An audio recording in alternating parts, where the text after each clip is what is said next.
Bruce Jenner has everyone buzzing about transgender. I know this is a difficult conversation to have sometimes. But first, meet a woman who spent most of her life trapped in a man's body.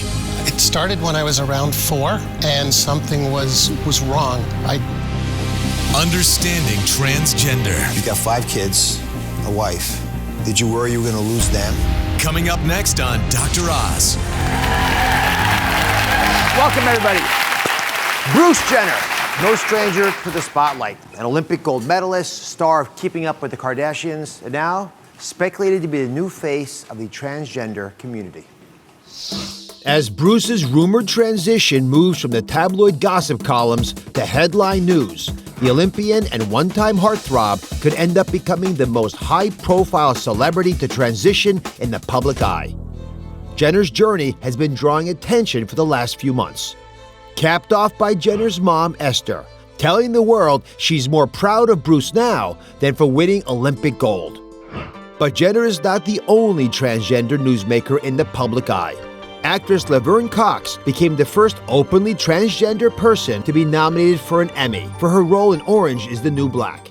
And the critically acclaimed show Transparent, starring actor Jeffrey Tambor as a father transitioning to a woman, won 2 Golden Globe Awards this year. My whole life I've been dressing up like a man. This is me.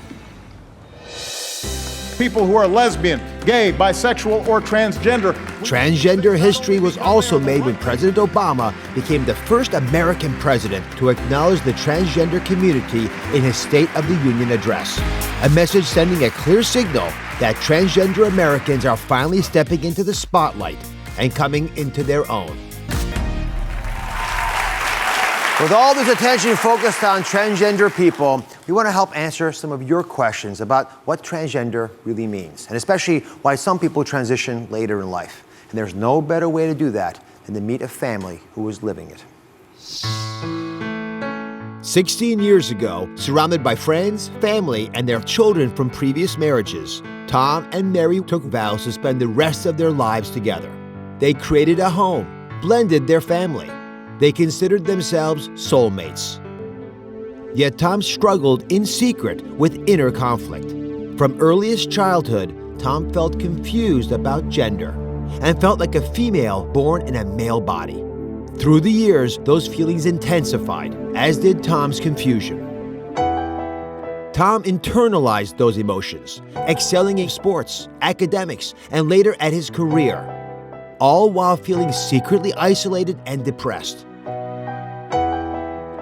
But 5 years ago, despondent and increasingly suicidal, Tom decided to face the truth and live openly as a woman.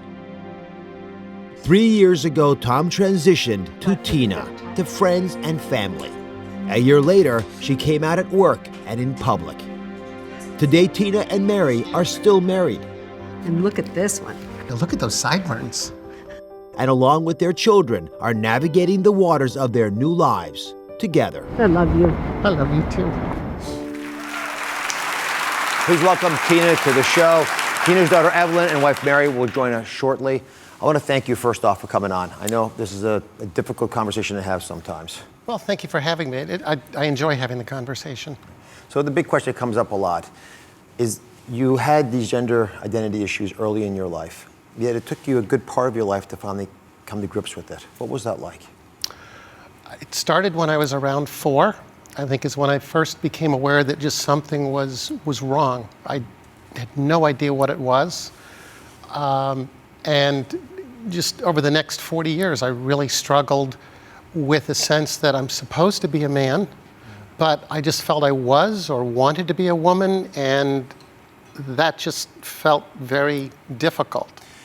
You're living a life, you mentioned some of the attributes, but trying to be more of a man, marrying, having kids, doing things to try to fit in, yet deep inside, earnestly struggling because you realize it wasn't real. So how do you finally decide that you've struggled enough as a man and you want to live your authentic self? Was there a moment that it finally became alive to you? Yeah, I think this is common. You try every other explanation. Therapy, it was something my parents did. Oh, maybe it's supplements, if I take supplements. I can't think. Prayer. You try a lot of prayer. You just try everything, and every year you eliminate one of those, and then finally you're left with the one thing you didn't want it to be at the time. And I had a night like that where I was just very close to suicide, and I didn't attempt it, but it was very despondent, and I realized I needed to redefine victory from conquering my gender and manning up to just accepting my gender, even if I didn't understand it. And it was a weight just lifted almost instantly. But at the same time, you must have felt relieved to be able to get past that. You've got 5 kids, a wife. Did you worry you were going to lose them with this decision? Yes, and I probably would have held it off if I thought I had a choice. But I think my wife, Mary, agreed that they were going to lose me one way or the other, and she'd rather keep me around this way. And it really came down to that. I did not feel... once you realize that you're being inauthentic, it's impossible to fake it anymore. So this word transition, this is the word that I think most people are comfortable enough. We haven't talked about it much, but let me, if I can, explain what transitioning really means. I'm going to do it with the help of Dr. Christine McGinn, who's a surgeon who works extensively with the transgender community. Dr. McGinn is actually Tina's doctor. She too is transgender. Dr. McGinn, please join us.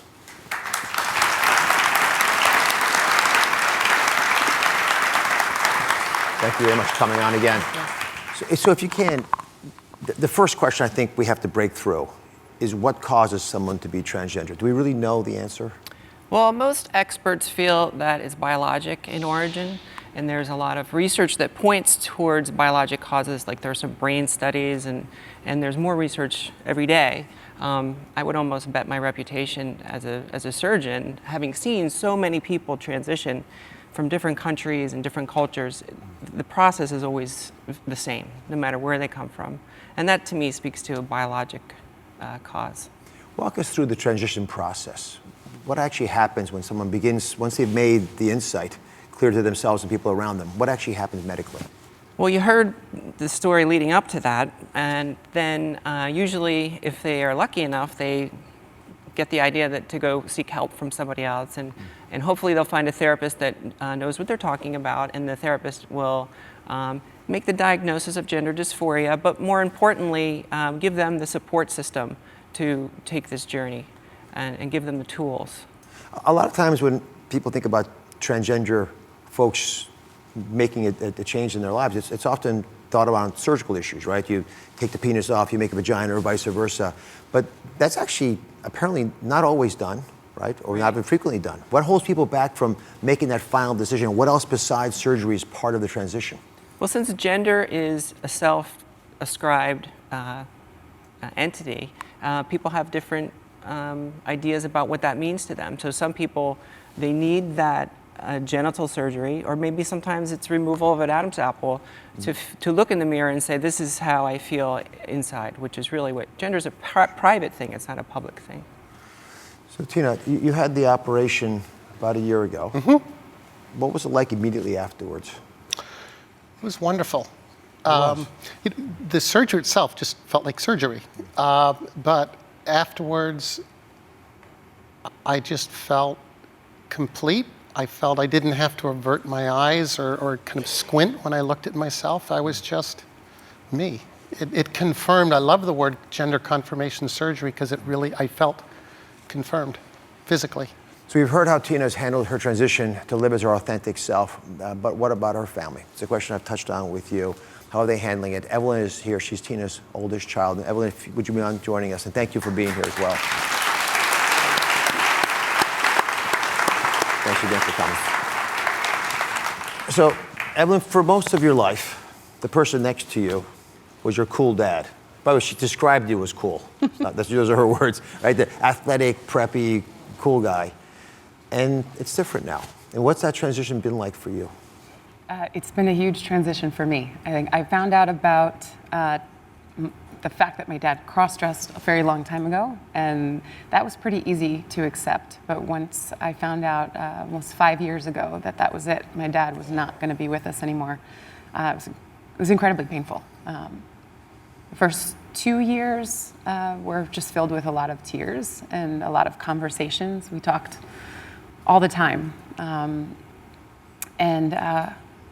then seeing the transition to then, making the date for the surgery, everything was very, very difficult. And then once it was all over, I actually felt a weight lifted for Tina. And our relationship has gone through a transition too, and so we've gotten closer. Tina, what does Evelyn's love mean to you? To have her express it like that? Oh, everything.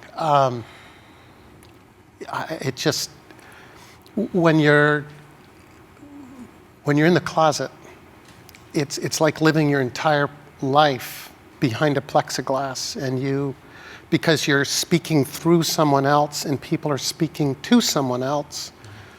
And so when they say, I love you, you don't feel it because they're saying it to this other person. And it's the first time in my entire life I get to feel that.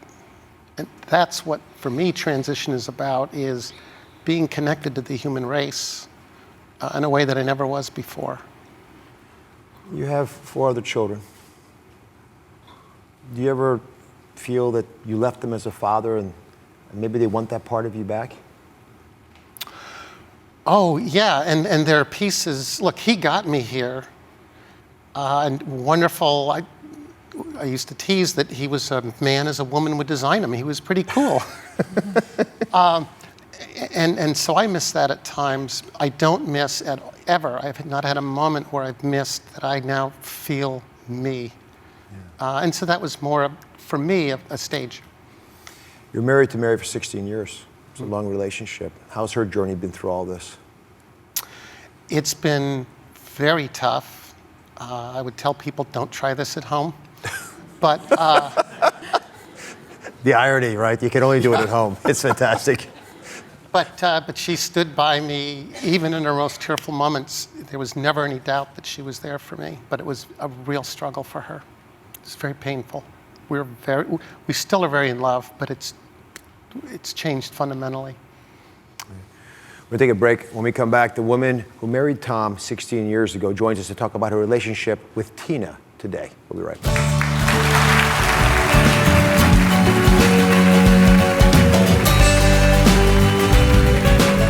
Coming up next, you heard from Tina. Now meet her wife, Mary, how she discovered Tina's true feelings about being transgendered, why she chose to stay married, and what they do together to make their life and marriage work. Coming up next. Tomorrow on Dr. Oz, Jennifer Lopez is here. She's revealing her health and beauty tips for the new year, her morning ritual, and the big thing she's into now. That's coming up tomorrow on Dr. Oz. Tom and Mary White married 16 years ago. 5 years ago, Tom confronted the lifelong struggle of feeling like a woman trapped in a man's body, transitioning to Tina 3 years ago. Today, Tina and Mary are still married and facing the challenges and complications of their relationship together. We're talking today about transgender people and why some transition later in life. Tina's wife, Mary, is now joining us. When did you first have an inkling that your husband, at the time Tom, might have a gender identity issue? Well, I didn't know what it was. When we were dating, he told me that he liked to wear women's clothes once in a while, but I'd never have to see it. So I thought, well, maybe that's a fetish. And he was so wonderful that I could probably deal with that. So, but then, that was fine for a while. Mm-hmm.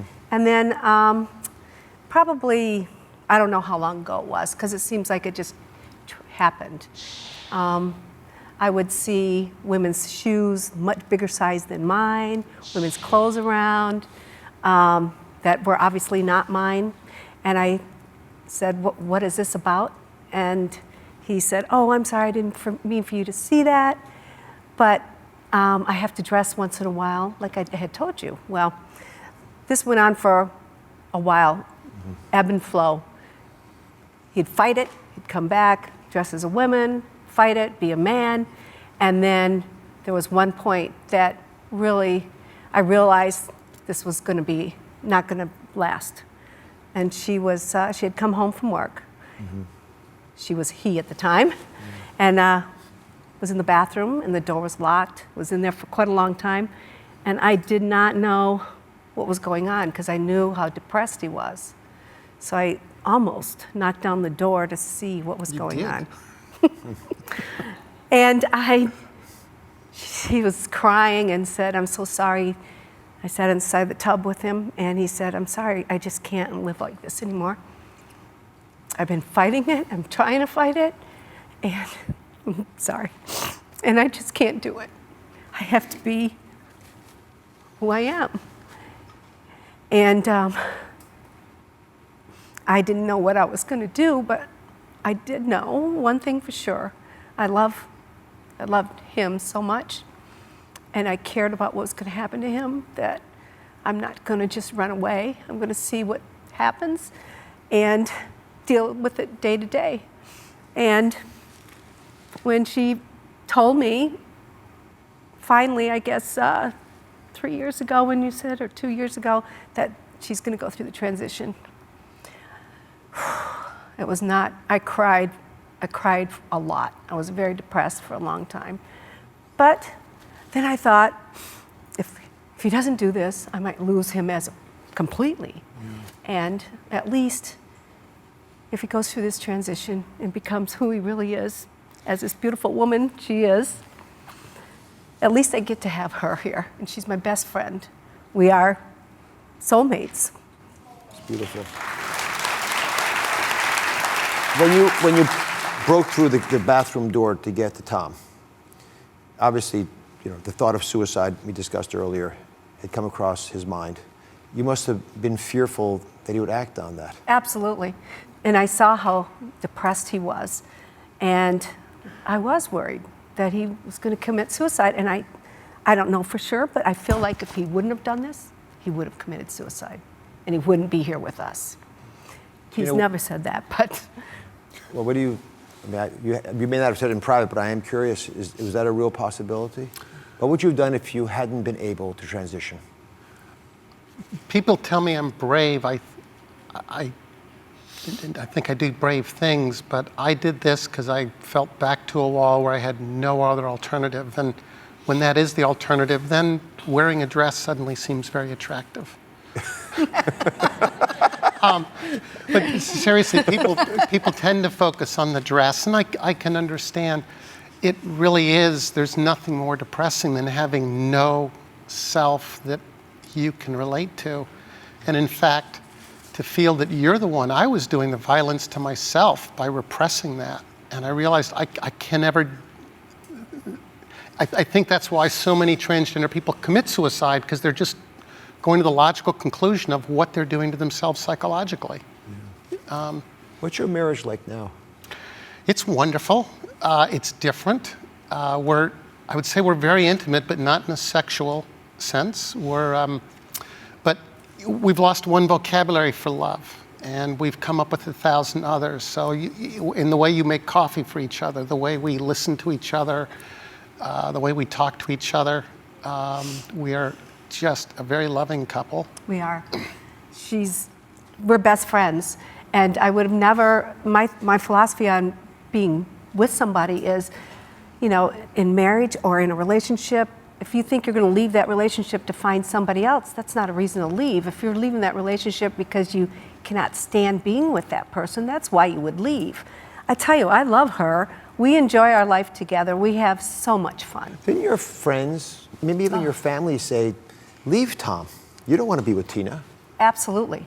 I had friends constantly tell me, why aren't you leaving him? Divorce him.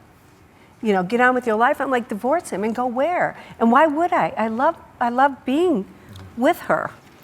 But I would say our family was pretty remarkable. They had difficulty with it. But what was beautiful for me to see, we have a very diverse family. She has a daughter from a previous marriage who belongs to a very devout Christian church, about as conservative as you can get. They translate the Bible, interpret the Bible literally. This was a real struggle for them, and I worried that she might lose them for supporting me. But they really had figured out a way to honor their faith. And you. And me. And me. And you. And me for sticking with her. Sure. Yeah. There's so many questions that come to mind about how this all plays out. For example, do you feel an attraction to men or to women? It's a great question. And it usually takes us, frankly, a few years to work out the change in our own heads. I find men attractive in a way that I never had before, but I far prefer the company of women. So I'd rather be at the bar with her talking about how cute you look. You got me. You got me.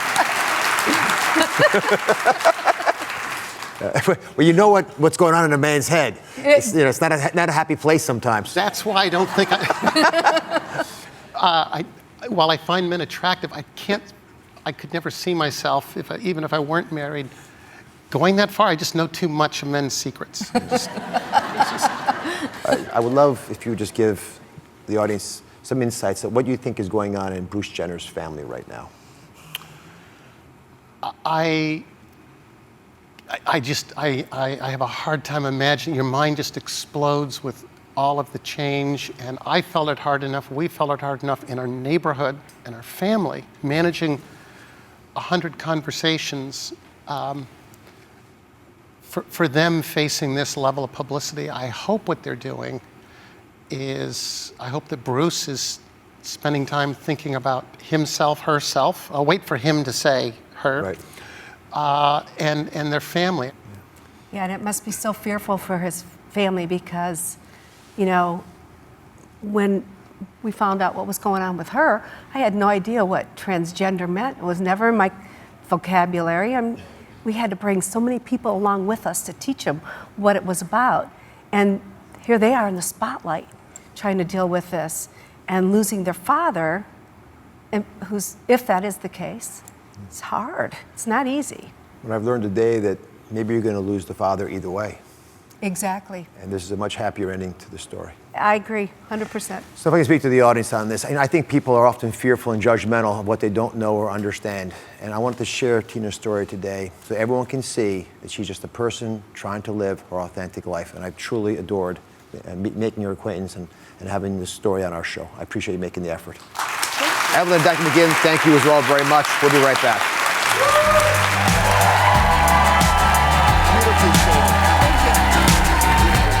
Next, do you want to live a pain-free life? Before you turn to prescription drugs, learn from other pain sufferers who share their best do-it-yourself remedies. Simple solutions to get rid of your chronic back and neck pain. Plus, health shortcuts to simplify your life. Next.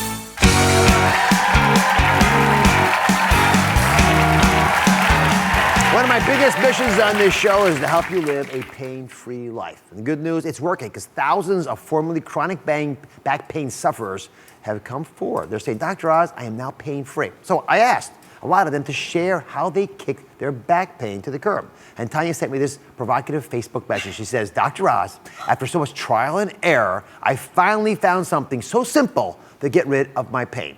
So I wanted to hear about it.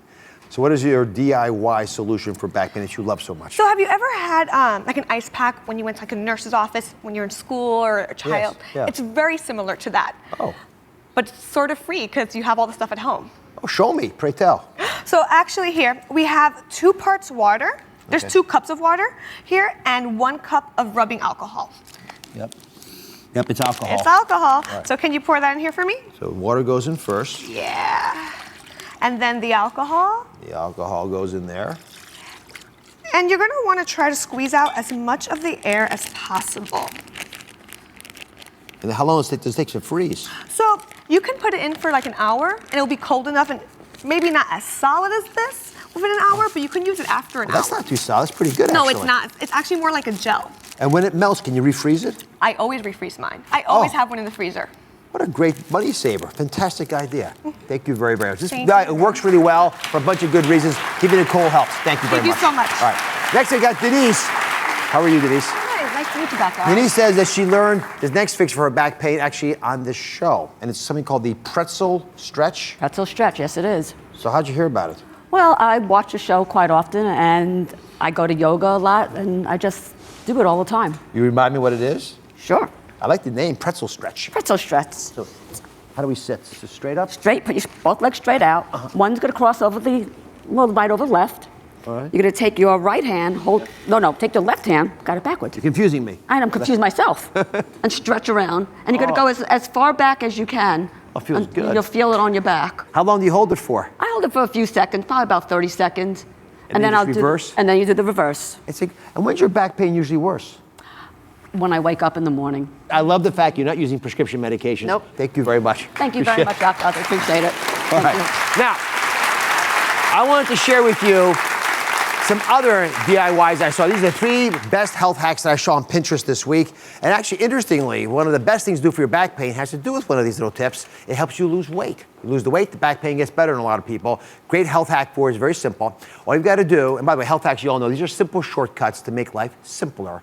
They're hopefully inexpensive and easy to incorporate into your life. The first health hack is this marble scale. Now, look carefully at this. You put a marble from the one bottle that said pounds to go into the other one that says pounds lost. Move it from one jar to the next, and of course, if you gain weight, you take it back. Pounds lost, go back in the pounds to go. It's a great visual motivator so you can watch your progress. The next health hack that I found on Pinterest, really enjoyed this, aluminum foil dryer balls. Great DIY solution for doing laundry because guess what? Dryer sheets can be expensive. They've got lots of chemicals in them. A ball of aluminum foil can prevent static cling and they last for months. You just keep throwing the darn thing in there and they really work.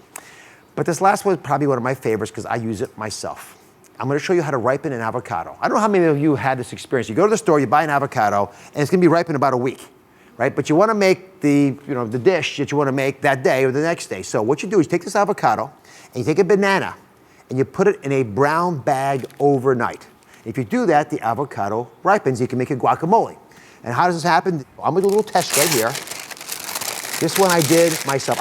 These were bought the same time, same place.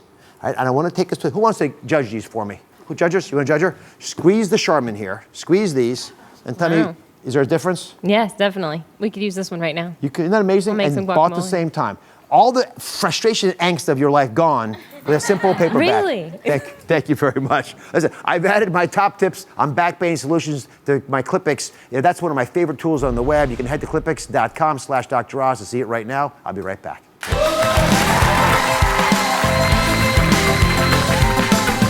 Coming up next, you've always heard that drinking water is good for you, but can too much be a bad thing? We may be becoming aquaholics and getting sick from drinking more than we need. How much water is really the right amount for your body? Coming up next. Tomorrow on Dr. Oz, Jennifer Lopez is here. She's revealing her health and beauty tips for the new year, her morning ritual, and the big thing she's into now. That's coming up tomorrow on Dr. Oz.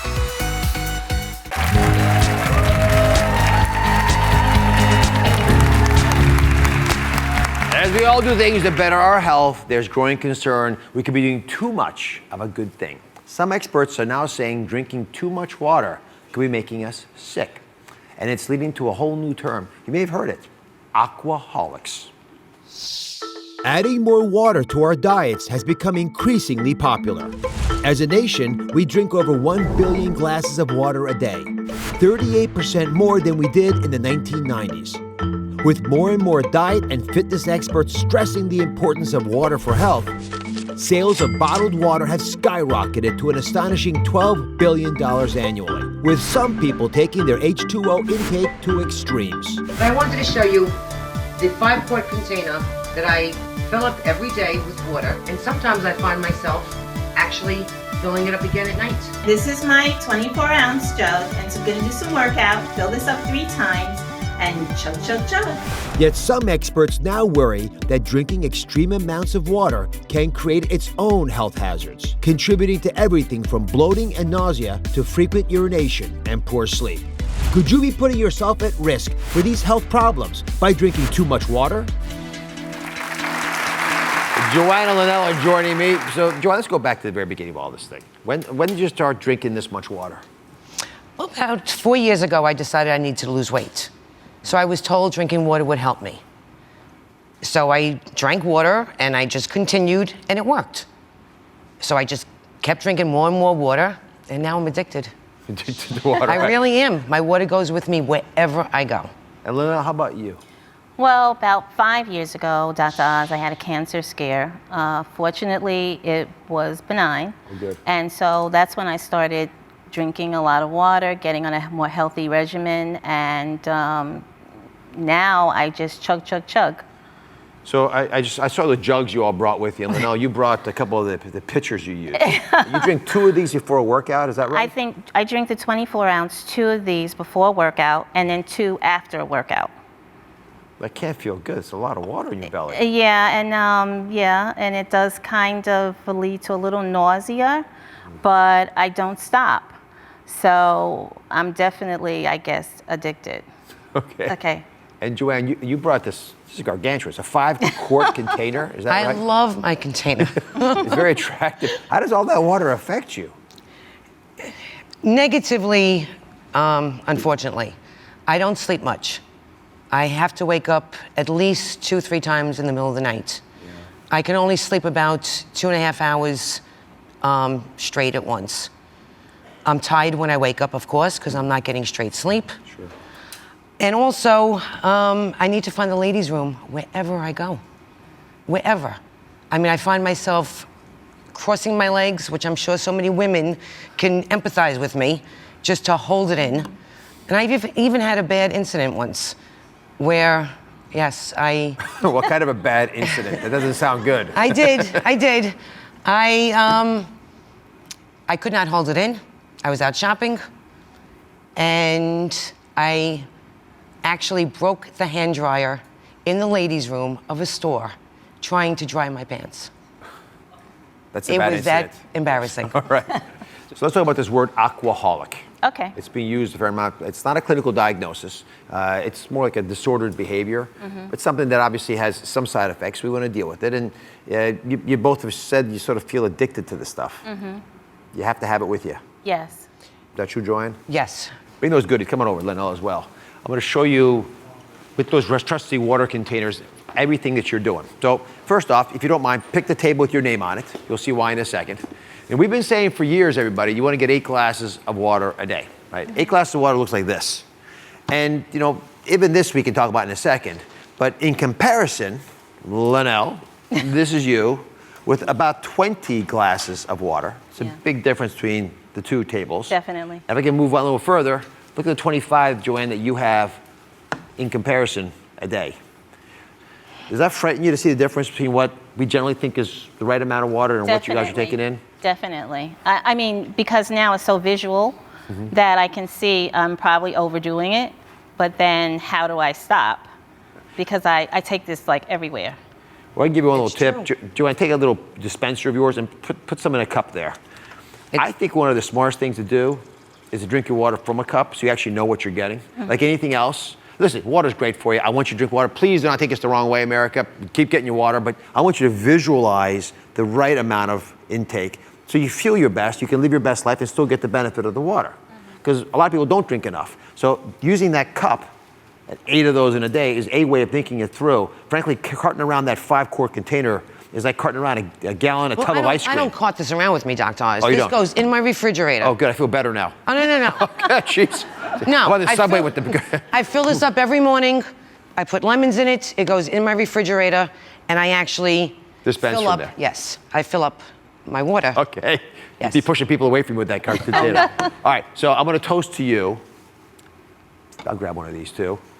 To the right amount of water. And now let me explain to you and everybody at home what the right amount of water is, because it's not 8 glasses of water either. That was an old idea. We've got better ways of thinking about this. So let's get into those details. So instead of the 8 glasses a day, which is what we used to say based on information from literally the Second World War, that we don't think that's the best way of taking your water from now on. It's not a one-size-fits-all game. We all use different amounts of water. So I'm going to give you rules of thumb, unless you're sick, that you can use. And it starts off with trusting your body. Because when you're thirsty, you should get a glass of water.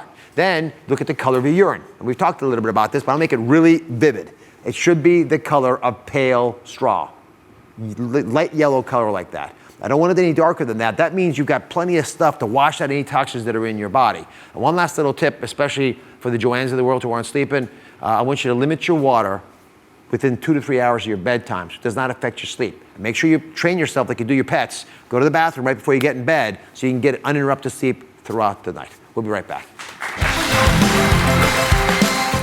Coming up next, love a good old-fashioned pancake but hate all the carbs? Give these breakfast favorites a healthy makeover. Tasty and creative recipes that you will flip for. The best high-protein pancakes to keep you full for hours. Coming up. Whoever said a doctor's visit isn't fun has obviously never been to the Dr. Oz show. Is that right? Make your appointment today. Go to droz.com/tickets and sign up for free tickets.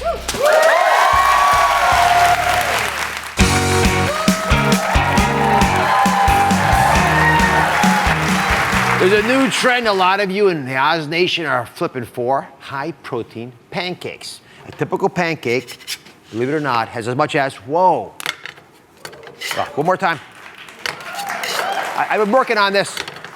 That many grams of carbs, 28 grams of carbs, but now home cooks are cutting the batter with ingredients like protein powder and peanut butter and egg whites, and small changes can cut the carb amount by a whopping 67%. So today, we have home cooks from the Oz Nation here to compete for the best high-protein pancake to keep you full for hours. Now, my med unit has been working hard through the night calculating which pancake is lowest in carbs and highest in protein and flavor. And our finalists are eagerly awaiting the results. Are you ready? There they are. Are you guys all nervous? Yes. Baited. They're all desirous of the coveted Golden Spatula Award.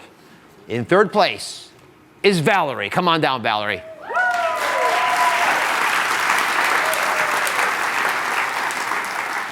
Welcome to the show, Valerie. You can put your pancakes down there, and I'll adorn you with your bronze medal, so to speak. So what do you got in here? Tell me about it. I made strawberries and cream protein pancakes. How do you make them? It's real simple. It's just 4 ingredients. 3/4 scoop of protein powder, 4 egg whites, raw oats, and unsweetened almond milk. You just mix it all together and top it with some fresh strawberries, or you can even put the strawberries inside. You know, first of all, kudos to you, Thank you. for realizing that protein powder is not just about shakes. You can use it in a lot of different foods. And I'm also proud of the fact that you have 10 grams of protein in this pancake, which cuts the carbs about 64%. Wow. Good for you. Thank you. Congratulations. All right, second place is Denise. Come on down, Denise.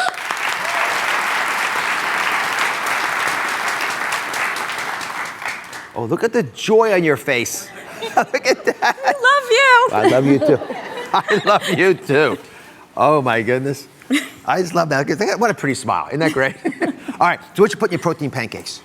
Today, I made banana cinnamon protein pancakes, and it has a 1/2 scoop of protein powder, eggs, egg whites, banana, and Greek yogurt, because our daughter, Jackie, she's 12 years old, but she loves Greek yogurt, so Well, I love it had too. to add that. I'm going to taste it and see what it tastes like. I can't wait here.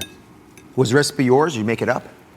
I have a large Italian family, and we like to eat and trade recipes, so that's one of the recipes that was traded. Tell you what, I like it because it's got a little bit of a punch to it. It's nice.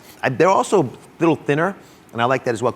So 12 grams of protein on this one, which is why you did so well in the ranking, and reducing carbohydrates by 59%. And the cinnamon is a great idea because it helps your body deal with the sugar that's all going to be in the syrup more effectively. So congratulations. Oh, thank you All so right. much. Are we all ready? The moment has arrived, everybody. It is time to award the best protein pancake maker. And the winner of the Golden Spatula Award. Are you ready? It is Dawn. Come on down, Dawn.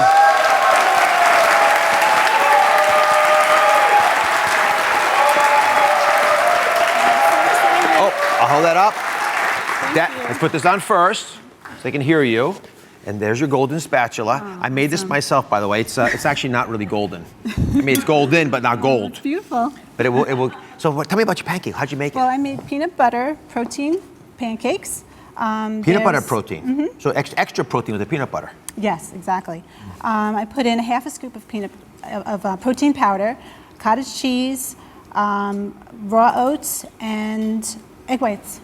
Cottage cheese. Cottage cheese. We always have cottage cheese at home, so I figured I'd throw that in one day, and it came out delicious. Yeah, I taste a little bit of it, just the right amount. I mean, it's a crazy concept, cottage right? cheese and pancakes. Right. Wait, it's innovative. It's incredibly tasty. They were all tasty, by the way. So yours had 12 grams of protein, and a whopping 67% reduction in carbohydrates. A little bit, I can say this, you have a few more calories in yours than the other ones, but you traded out basically simple carbohydrates with no benefit for a little extra fat. I'll take that trade-off any day. Congratulations to you, to all my competitors. You can find these protein pancake recipes at droz.com and on my Pinterest board so you can repin the recipes and make them for your family. I'll be right back.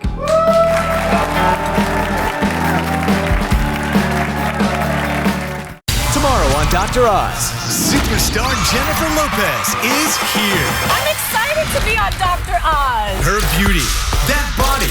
J-Lo reveals how she keeps it all together. You ever look at your urine?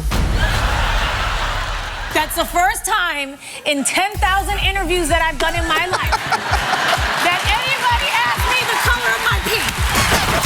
That's coming up tomorrow on Dr. Oz.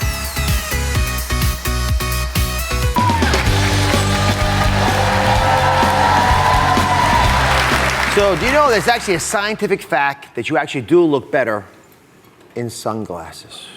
Don't you like that? Sunglasses help make your face look very even on both sides, and that's one of the most important factors we rank when we try and figure out what's a beautiful face and not, which is pure symmetry. So there are lots of surgeons now who wear sunglasses in the operating room, not to be cool, but actually to protect their eyes from lasers. So I was intrigued when I came across these high-tech shades. These aren't just any sunglasses. They were originally created for laser surgeons, but they were accidentally found to correct color blindness. So that same vision technology is making its way into sunglasses. It may help as many as 80% of people who are colorblind. What do you guys think? Looking good and feeling good. All right, last time for in case you missed it. First, one of the most provocative conversations I've ever had in the show is a middle-aged person like Tina. There are lots of folks who have been making a decision to undergo a gender transition. But what seems like one person's choice is, in fact, far-reaching as families recreated themselves in the process. Next, there's a new trend that a lot of you in the Oz Nation are flipping for, high-protein pancakes. And we had our very own protein pancake cook-off to crown the winner of the coveted golden spatula today. Our winner swapped out protein powder and put it in place of the flour that's usually there. But in addition, she also added cottage cheese for flavor and a little bit of peanut butter. Her pancake had 12 grams of protein, and she managed to cut out 67% of carbs. You can find all the protein pancake recipes at droz.com. It's also my Pinterest board. Check it out and make it for your family. Finally, please be careful about what you buy online, especially weight loss pills. Dubious people online make it seem that I endorse their products. I don't.